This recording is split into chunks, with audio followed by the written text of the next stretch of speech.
What's good, y'all? Welcome back to the channel. Like, share, subscribe, comment. IG, TikTok, bottom video, and we're gonna hop right into it. So today we will be talking about Ben McLemore. So Ben McLemore, if you don't know who Ben McLemore used to play for Kansas.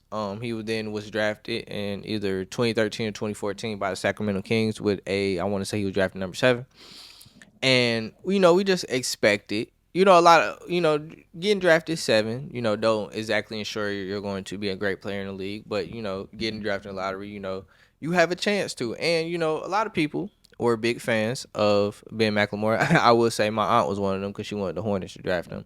But big fans of Ben McLemore, athletic two guard who could shoot it. So that archetype can lead to a promising career and maybe being special one day. And a lot of people thought so, but that didn't really pan out like that for Ben McLemore. Ben McLemore kind of basically became a journeyman catch and shoot player, and wasn't really much more to his game besides that, and really could only affect the game if he could hit a jump shot, and that was really about it. So, but he was kind of coming on, basically getting consistent play on certain teams, just being decent enough to keep a job, basically. But he won't be keeping a job no more, or he hasn't kept a job in a while, because if you hadn't know, at the time, Ben McLemore was accused of R-wording, because we can't really say that word like that. I don't think they put her name out there, but he was accused of R-wording a woman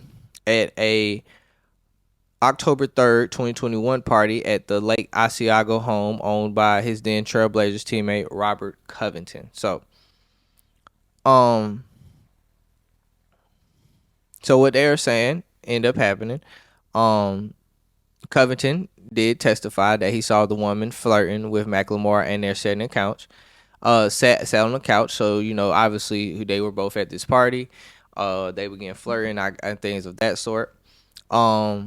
It then said the woman, she became passive, boy, I cannot say certain words, inebriated, basically, after a night of heavy drinking, and was unable to give consent.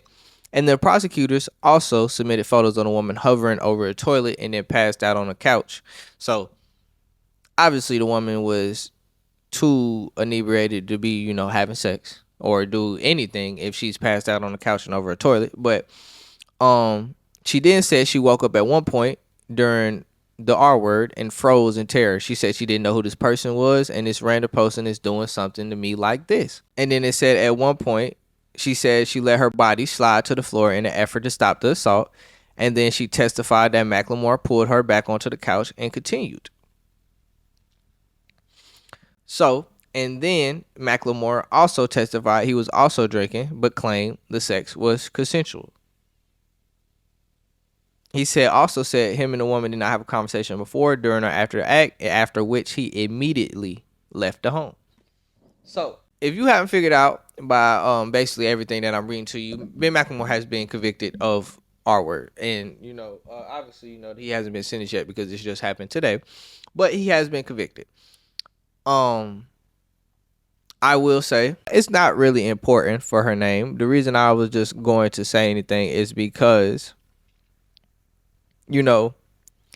I won't, a lot of people be like, oh, no, it's another black, not a lot of people, but, some people, black people say, it's another black man. He'll be sentenced July 9th. So we'll get back to you then. But black man, white woman thing, I'm assuming she white because they was in Oregon.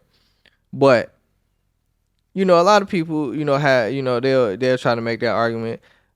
I think this is, somewhere we cannot make that argument for the simple fact of, as we know, is law, especially with the R word, and that you cannot, legally give consent under the influence. So once, the pictures got involved of her being, over the toilet and passing out, it was over with then.